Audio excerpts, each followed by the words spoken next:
Hello? Good afternoon. Whoa, can everyone hear me? I can hear myself. Hi, good afternoon, everyone. How are you enjoying this conference? Good?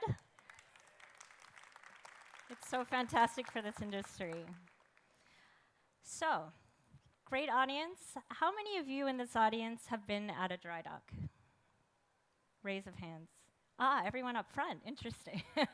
So those of you in back, talk to the people up front because it's quite a unique experience and it's very important for our industry.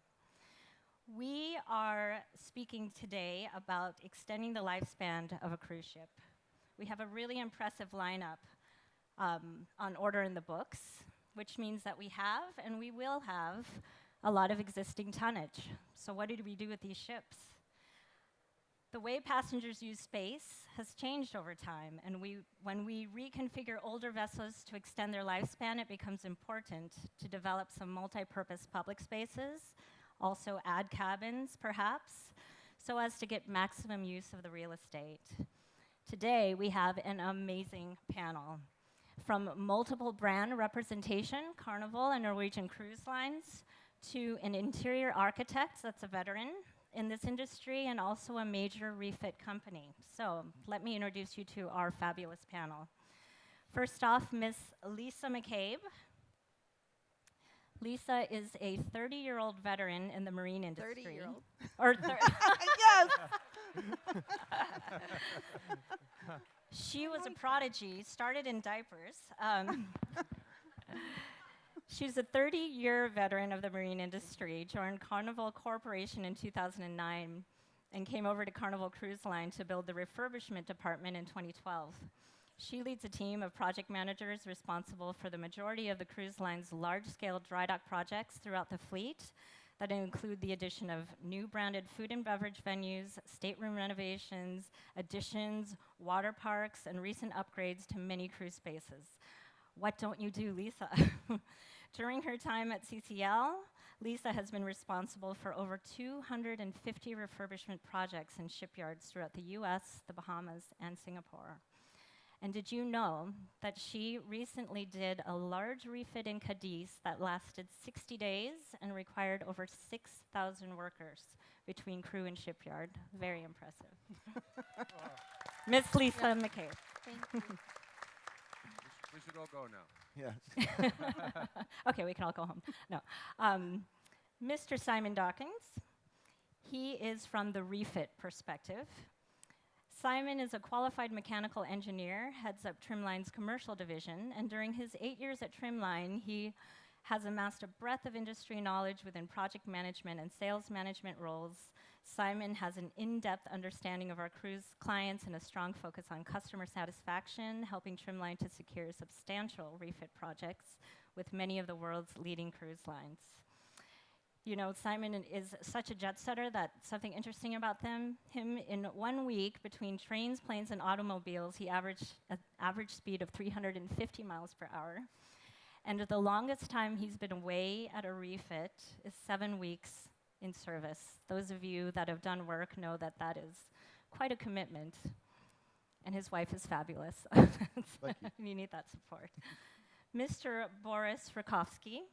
Boris is a senior director at a vessel refurbishment with Norwegian Cruise Line Holdings.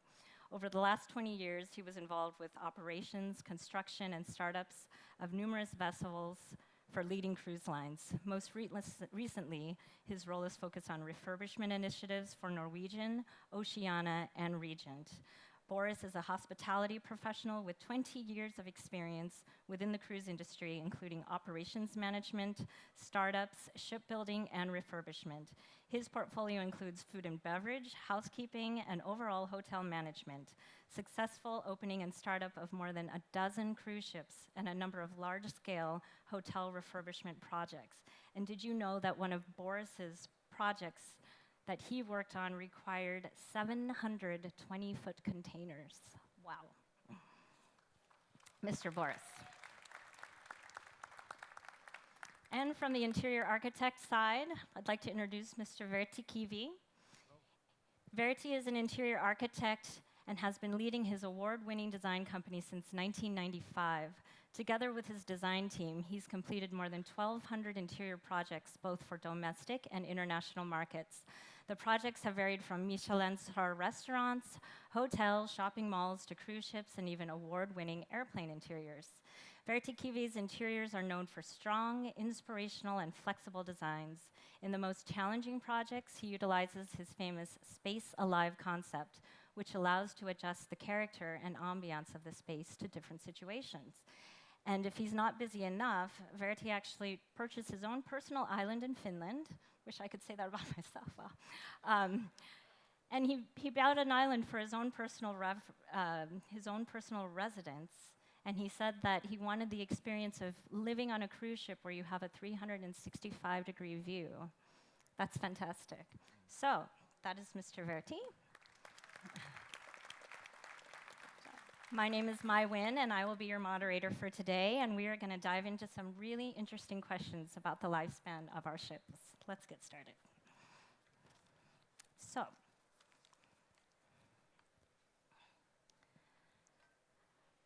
what are the considerations for changing the function of the space, and what kind of venues are popular? Lisa, do you want to take that one?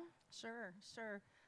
Like you said earlier, I think it's really exciting to see this room full of people that have a passion for the refurbishment industry. It's great they have this venue. So listening to the design session earlier, it was interesting because people are coming up with new ideas, new venue concepts, and we get to be a part of making that reality.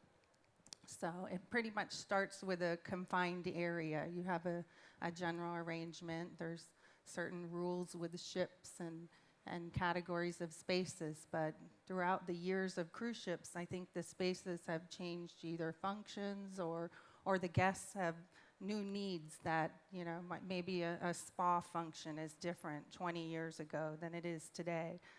Children's areas, they used to be more of I would say a babysitting area, and now they're, a venue that help guests decide what cruise to go on, how exciting the children's areas are. So all these spaces have changed functions over the last, 30 years.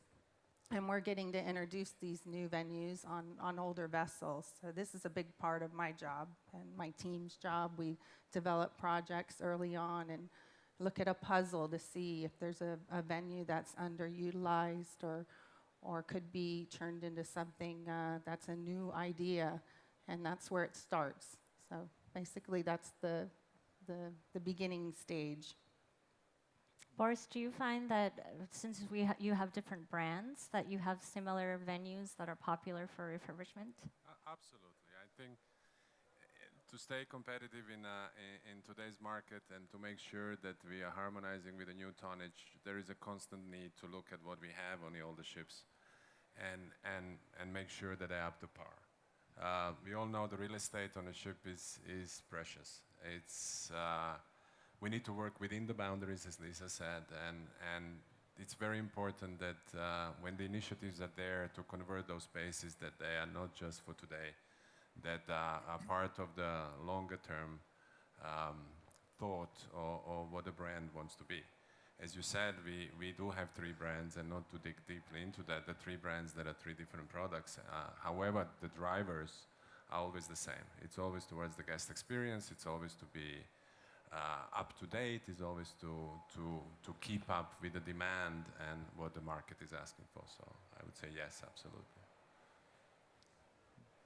Yeah, and we find from an outfitter perspective, one consideration that can sometimes be overlooked is that the space, it might have power, it might have HVAC already and plumbing, but if it's not sufficient for what you want this new space to be, you can really start eating into your budget when you have to increase these. So that's a consideration which you have to put in when you're planning the functions, these new spaces. I can see so much change on the land side going on at the moment. And I feel that on the land side, if we talk about the restaurants or we talk about the hotels or offices, there has been a big change going on. For example, we used to do hotels in a way that we had entrance desks, we had a lounge, we had a bar, we had a cafeterias, we had all the functions were supposed to be in certain areas. What has happened, for example, in the hotel industry, that it's all going to be mixed. And it's all going to be like a relaxed environment that you can do whatever you want to do in certain areas. And same thing is happening in the offices, that we used to have certain areas where to do work and where to go to the meetings and where to go to the cafe and so forth. But now it's all mixing up. Same thing happened already, let's say in the 70s or 80s at homes. We used to do the planning to the homes in the way that we have the certain areas again for certain functions, but it has changed. So I'm sure the same way of thinking is coming also to the cruise shipping industry.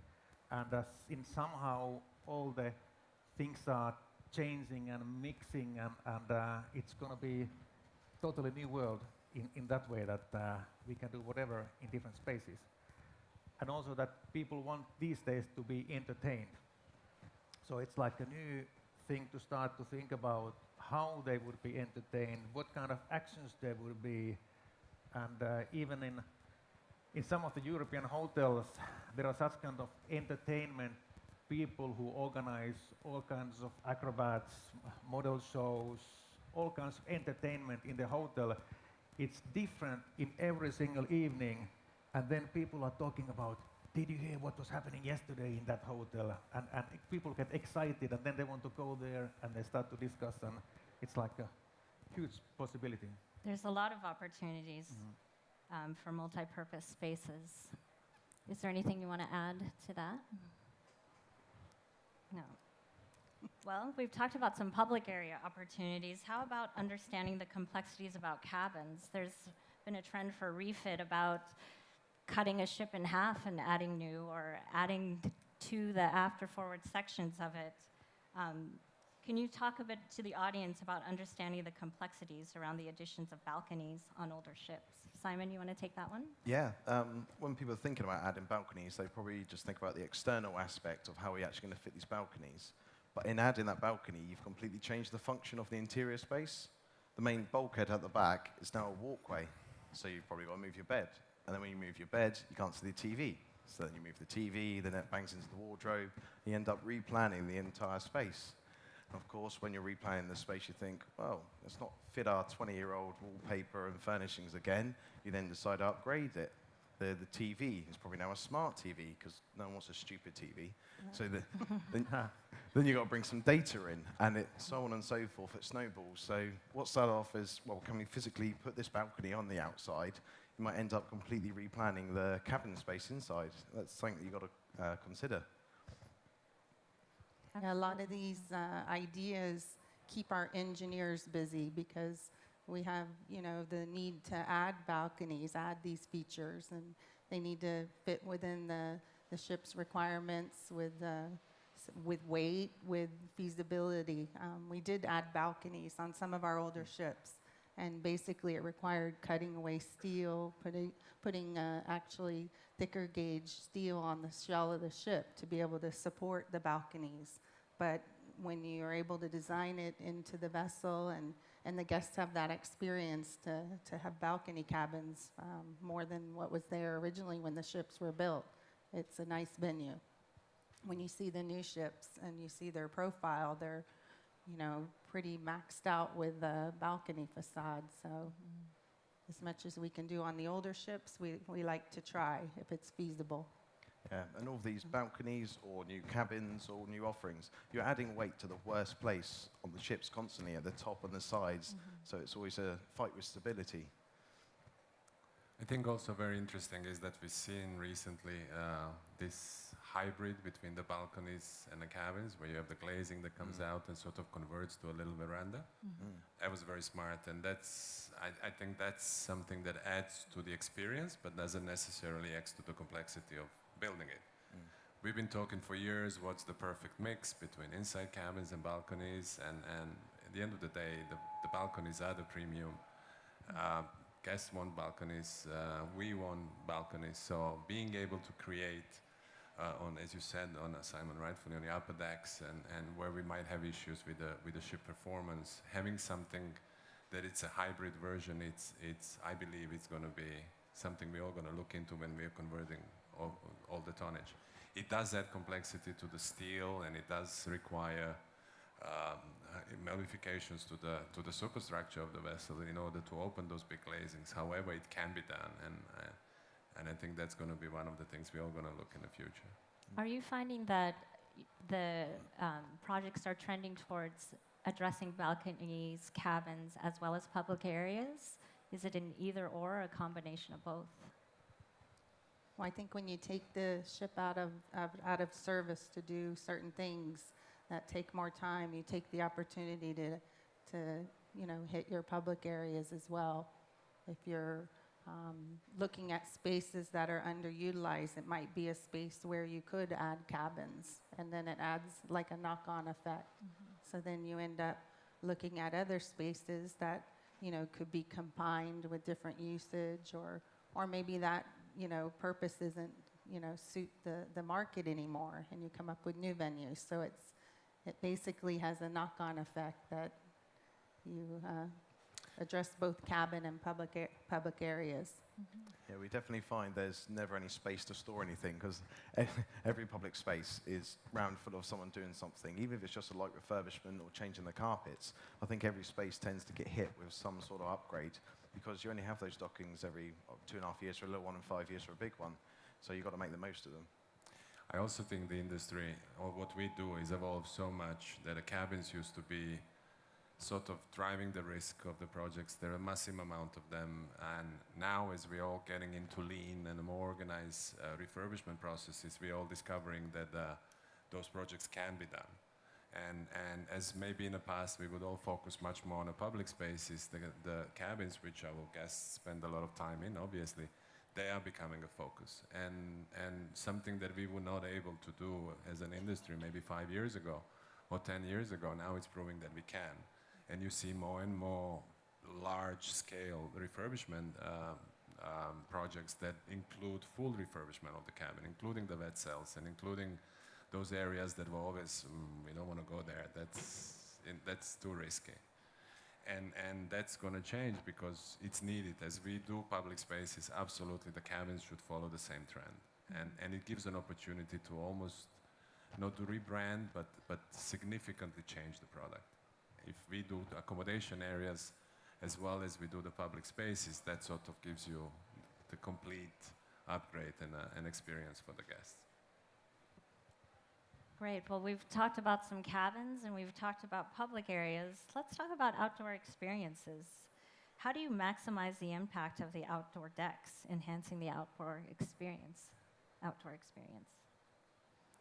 Boris, you want to take that one? Sure. I got this one because at some stage they used to call me, my colleagues in the previous company, I was the Aquaman because I used to like to do the water parks. So there's a little joke I should have put that in the intro. Well, I think just to go back a few years again, just quickly, is traditionally what the guests or what was asked for was vast open decks with a lot of lounge chairs, 2 pools, 3 jacuzzis, a band, and that was it. Obviously, as the ships grow bigger and we are evolving, we can all see that not necessarily the open spaces are following that same expansion. We get ships that are much bigger, but the open deck real estate doesn't grow on the same rate. It depends on the ship, it depends on the brand, but not always. And also, talking about ship being a destination, creating the amenities and attractions on board that the guests of all age want to experience, it's become not an option, it's a must.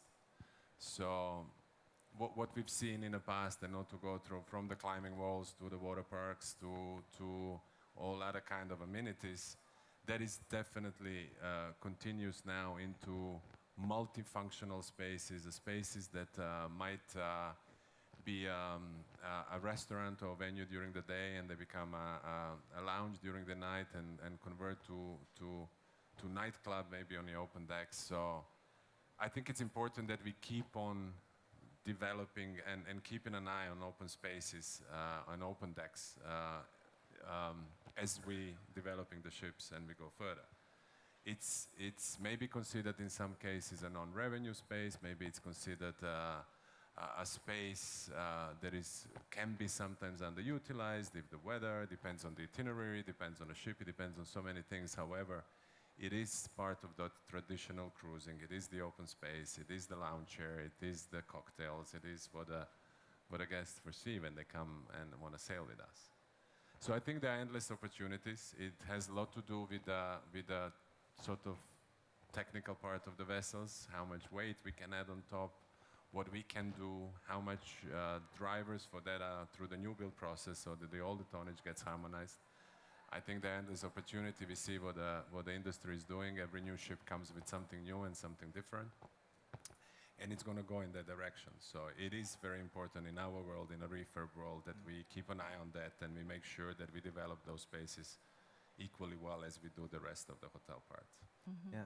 We've definitely seen a trend on the refit side that the cruise lines, they're focusing more on the space. So you said about the two pools. They'll have one which is a very fun pool, that's the family pool, then another, and that is definitely like a quiet area, relaxation space. They could have been a bit more generic before, so just if one was full, you'd go to the other, but they've been defining them as this is the fun space, this is the relaxation space. So if you want that, you can go and get whatever you're looking for. I think what you were saying earlier, that real estate is very challenging on the interior of the ship. So these outdoor decks are nice spaces to either build new food venues. We've done barbecue, alternative restaurant areas outdoor, and sports type oriented, like you said, climbing and sky courses. And so it's a nice space to be able to do something interesting for people that want to spend more time outside. And again, we impose challenge on ourselves. As we develop and we execute these projects, obviously the appetite grows. So maybe adding a water park in a 14-day dry dock years ago was not even thought of, right? And we've done so many now that then they have to grow bigger, they have to be more complex, and the industry is helping us. Our suppliers, they are thinking in the same way. They are facilitating that process that then we can execute in that very short period of time. And it's going to continue. Yeah. I think we should have like a big brainstorming. What are the services that we can really create on the outdoor decks? Like having a barbecue or some kind of evening happenings would be need. We just had some brainstorming in our office, and we thought that maybe because in Lapland those glass igloos, they'd be really popular. All the Chinese people want to go and sleep one night under the stars outside. That maybe we should have the igloos on the outdoor decks so that you could rent it to the clients for one night or 2 nights and have some kind of speciality that the people could have a look about the stars. That's just one idea, but I think we definitely should have some kind of brainstorming to get new innovations. And we've seen the trends again from the one massive open deck where everybody was to a segmentation into adult only, in the kids areas, like Lisa said, in eateries, maybe that have an al fresco concept. We've seen that those spaces are not segregated, but they have different functions, maybe not throughout the whole day, or maybe it changes, but the functions do change and spaces get a little bit separated. Maybe it's a different part of the product of the ship that then follows those, but definitely opportunities are there, yes. Yeah. Well, the joy on the outside deck is that you've got a daytime view in the day for that area, and at night you've got the stars, so you don't have to worry about having to change the lighting. The scenery does that for you. So naturally the space has a different feel from day to night. Dimit. I just thought of a question that's not prompted, so I'm going to put you on the spot. Starting with Lisa and Boris, what is the timeline that you find with these big refits that come from conception to actually implementing? And then for Simon, at what point does it reach you from the refit side? And from Vertti and the design side, what do you find is design development, timing, and then implementation? Yeah, I think in past history, you had to fit within the time the ship went out of service to do the technical work. Mm-hmm. So it was pretty much a minimum 2-week period. Now I think the companies are a little bit more open to understand if they're asking for these type of complex projects, we might need to be out of service a little longer. So there's the execution period. Early on, you need to book your dock time. You need to understand how much time you need before And is you that even really years in design it. advance or months in advance for those in the back that have never been on a dry dock? Yeah, years in advance. So you need to understand your dock period because there's so many vessels and there's commitments and booking of the dock. And design-wise, you know, before you can really engage with a designer, you need to see what the needs are, what your business sponsors or you know want to have on the vessel to make sure we can achieve it in that time. And then tag you're it. Yeah. Then Yeah. it's I would building say it. Not enough, usually time, Yeah. and in many occasions too late when it gets over to not too late, but later than we would want it. But I think the whole industry, we all have that challenge, and we all deal with them in a different ways, but the time is not a luxury that we have. The projects are, especially now, the industry is booming. The projects are one after another. The ships are one after another. As Lisa said, there is a lot of planning that takes years ahead. When we start executing projects, we are ideally looking at 10 months. We are lucky if we get 7, 8. Sometimes we've done them in 3, 4, 5. And obviously some parts of that process can be expedited. And we know, but they can be expedited without driving the risk factor through the roof. But some factors, some parts of the project cannot. They're just going to take the time that it needs because it's from the concept to approvals, through supply chain, through going then to production and execution. They just take time. Mm-hmm. So I don't know if you guys agree, but I would say if we would have 10 months for each project from start to end, that would be probably a healthy time period. Exactly. I mean, if we're shipping something that's 8 weeks away and the lead time on that material is 8 weeks, there's 4 months already that you have to be purchasing. So obviously they build up to that. You've got to make sure you know exactly what you're purchasing. And I think it's a bit of a moving target because we normally do have enough time for, say, 80% of the work we're doing. But it's that last 20% sorting out the details. They're the ones that can roll on, and they're normally the more difficult problems that get figured out at the end. But the more time, the better, really. The more time we can have on all sides, the better the project goes. I shouldn't have said tag you're it. Because it's important that the outfitter have the proper time because you know you don't want companies to fail. It's not good for anybody. Yeah. So We don't you plan need to to give you a protect headache. that time. Maybe the designer's point is that, of course, design can be done pretty fast, but I don't know if it's good to anybody. It's like a poet that you can write it pretty fast, but is it a good poet? Maybe not. In that case, we can do it pretty fast in some weeks or some months, but of course everybody's hoping to get more time to think them in a clever way and get different options. My team, we are all the time now working with the scenarios that we create like 3 different scenarios. We try to make them as well that whichever solution client will choose, we are happy.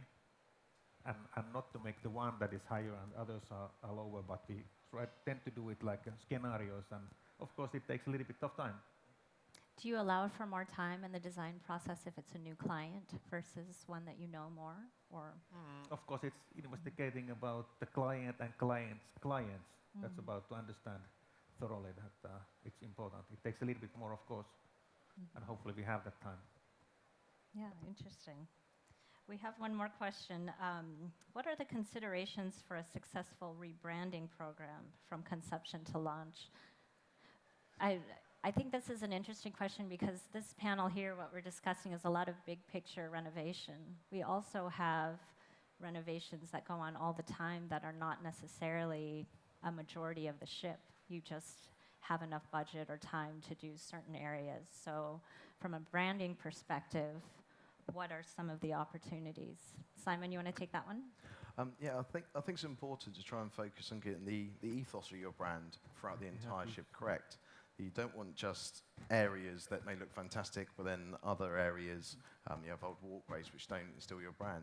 I mean, a brand's more than just a logo or colours. It is an ethos that you need to put throughout that entire ship.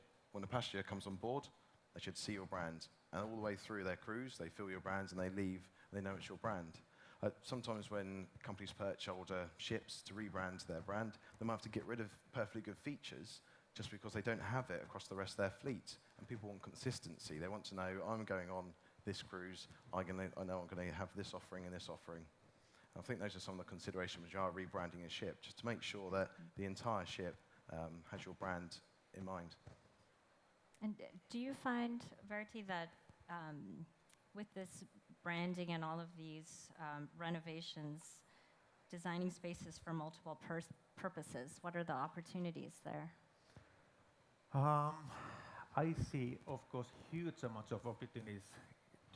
If I close my eyes, for me at least, walls start to move, ceilings start to change, and it's like options, and that's what then we just got to choose. But I have to say with the opportunities that I think we are not there where we are supposed to be. I personally got tired of actually choosing same kind of flooring, same kind of walls, ceilings, lights that everybody does. And we have all been in those spaces. And I started to wonder that I was just 10 minutes tired of that one. And I thought, what could be done differently? I started to think that, okay, now we have a ship that is like, has a certain space. Why don't we have it in a way that we could have like changing spaces, and we could think that there's actually 3 spaces in the one, which means that now if you have, for example, breakfast in one area, why do we leave that space and then it's empty till the evening, or sometimes it's empty till the 20 hours? So I started to innovate such kind of a thing that why don't we have such kind of concept, which I call now Space Alive, that we can do both physical changes but also emotional changes. Physical changes are of course something that we have some kind of wall coverings or spaces a little bit different size in different times, but also that why don't we have, for example, in the morning, like the morning mood, fresh and light, and we could have like a nice sound, sense, lighting, which is my favorite one, that we can have a cooler tones. And in the evening, same space, we could have like a hanging lights that would come down a couple of meters. They would turn a little bit to orange, and you could have really nice lounge space over there. It's interesting, since the real estate is so limited, we have to be really creative. Yes, I think that's with the next step, that we can really think the stories inside the space and create different moods. Nowadays, it's so easy to make it whichever space and control it with a mobile or laptop, whichever, and then all the lights are changing, and we can really achieve a lot with that concept. Are you finding that is trending to having multi-purpose for one space? On the refit side, Simon, are you seeing that in your projects? In the older ships, it gives them the ability to stay up with trends. If you give them that space that they can do multiple things in, then yes, it's another 5 years till they are refitted, but they can have an offering for 2 years in there, and then they decide we're going to change it quite easily because you've designed it in a way where you don't have to do a full refit to change the function of that space. The basic hardware's there, and you just need to change the staff and the offering that you have in that space. So it keeps an old ship feeling fresh. Maybe we could have some sliding doors that we can pull into the space, and then it has a different mood, and then they're gone away, and we make it stronger with the lighting and all the elements that are there. That I think people are demanding more. We all have seen so many spaces that we have to go now to the next level. These are the great thoughts that give heart attacks to us in refurbishment. This is How will air conditioning going to work? This is very exciting, and obviously it's an opportunity. But the only thing I'm thinking, genius, how are we going to do that? What are we going to do that? Sliding doors, yeah. But this is the evolution. This is where we work together and we achieve stuff that we couldn't do before, and we get better and better all together in the industry, and the product becomes even more amazing than it is today. So. And every time something's achieved, it's then expected next time. So then you have to push the boundaries again. The standard becomes what you've done the last time, and then push a little more, and push a little more. And that's, and we all know, and we all said it a million times, we're only as good as our last project. Our industry is not very merciful. There is not much margin of error, and I think we all pride ourselves in doing that with those kind of risk involved. So we have learned, we have all gained experiences, and we all came to what the industry is today. And as we said before, something that can be done today in a span of 10 days or thousands of people or hundreds of containers or doesn't matter what we want to use as a measuring device. It's the projects that wouldn't be done years ago, and not years ago, in the recent history. We are pushing this bar to do more and more, which creates more opportunity for the old tonnage to harmonize with new. So, and that's the fun part. I think there's great opportunity to have big picture visions, even if you have to pare it down and find a marriage between how to actually implement that on a ship. And those of you that don't understand the process of dry docks, I encourage you to learn about that, because it's such a vital part of our industry and keeping our existing tonnage alive. Thank you so much to this fantastic panel. I'd like to open it up to some questions if any of you have them. There's a microphone that's floating around somewhere, and if you could please state your name and your company with your question. Anybody? There's one up in front. Yes, my name is Ricardo Gonzalez. I'm with Carnival Sculptures.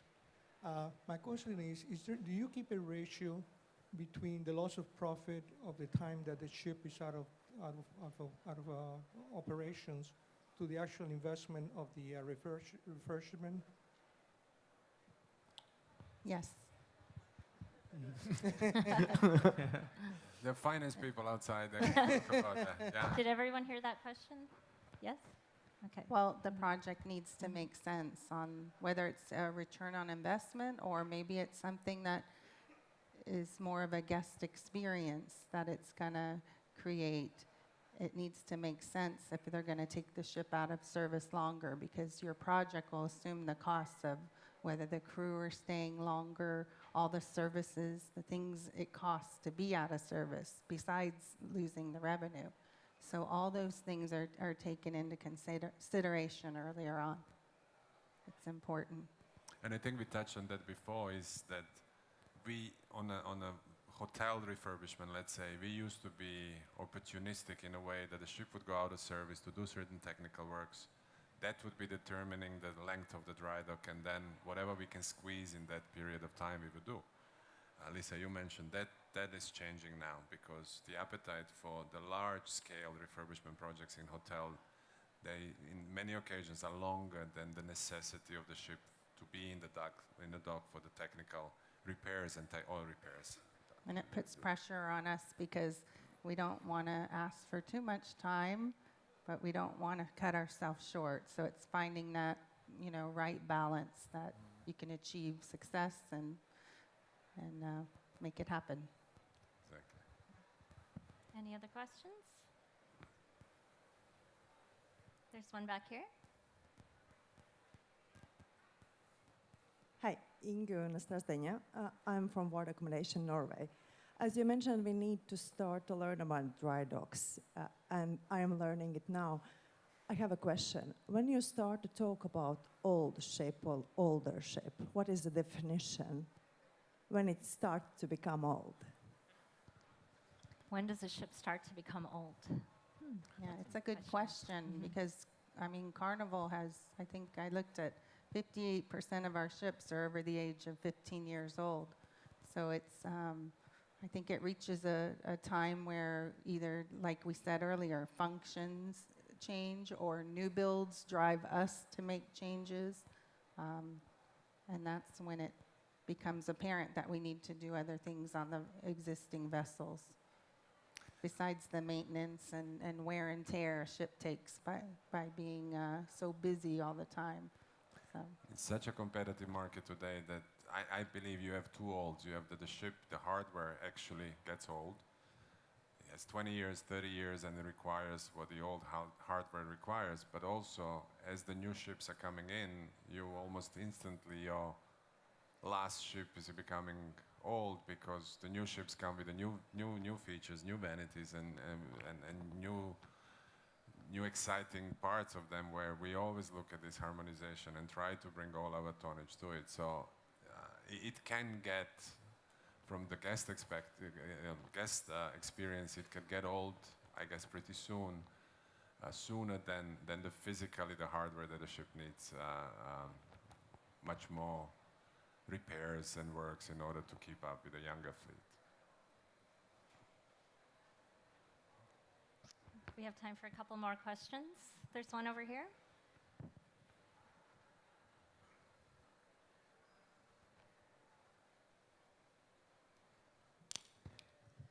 Hi, I'm Andrea, interior designer with Estee Lauder. I just had a question for Lisa. You mentioned changing public spaces into staterooms.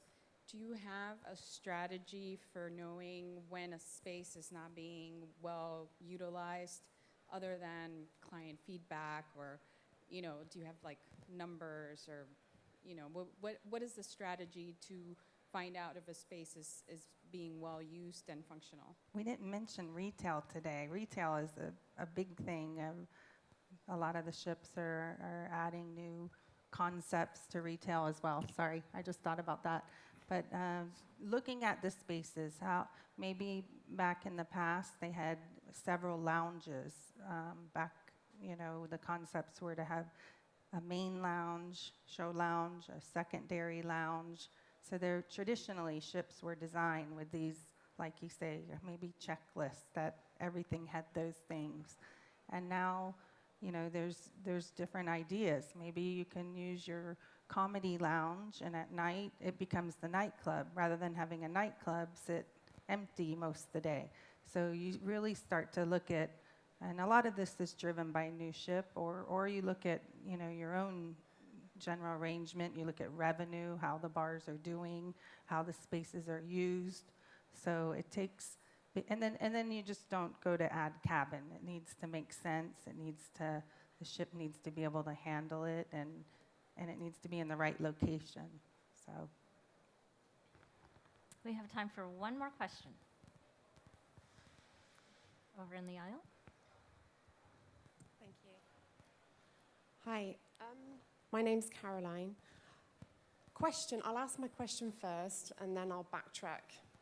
The question is, who would I need to speak to in this industry about supply of trade who are certified to make your refurbishments more efficient?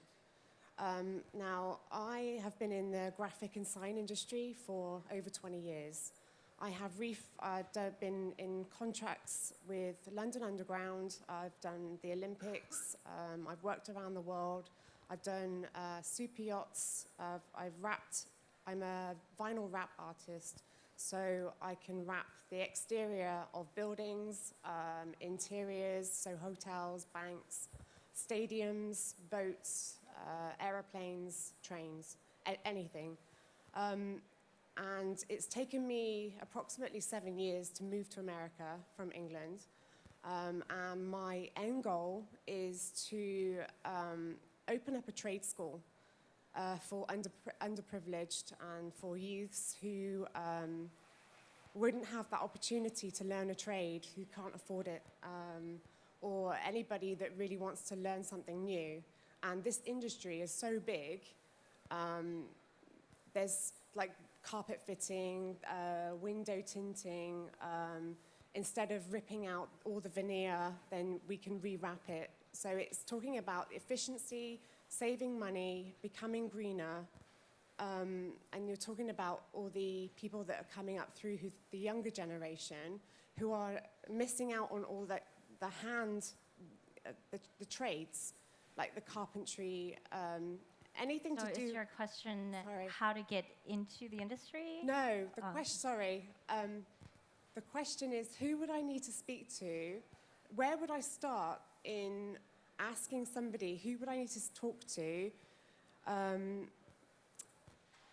about the trade school, about supplying the trade to make it more efficient for you guys to refurbish your ships or hotels, whatever, to a certified level. So if I put a team in to revitalize something, you know that that's going to be done efficiently, cost efficiently, because it's done right the first time, because they've been trained the right way. Well, there's a fair few of us outfitters around. You're in the right place. Yeah. So you just go around and meet us and talk to us. And we're always looking for new labour. All of us are stretched, and we always want new, good labour. So come see us, come see our competitors, because we're always looking for new talent. And it's a nice initiative, what you're talking about, to take people and help them introduce to the industry. Yeah, it's a tight niche industry, and I would say have a concise vision. Know that people in the industry really don't have a lot of time, and so you want to make sure that your elevator pitch is impactful and relevant, and do your homework to infuse yourself in the industry. Yeah? Well, thank you so much for all of your time and attention and questions, and thank you so much for this excellent panel, for your insight in this industry. Thank you. Thank you, Mike. Thank you.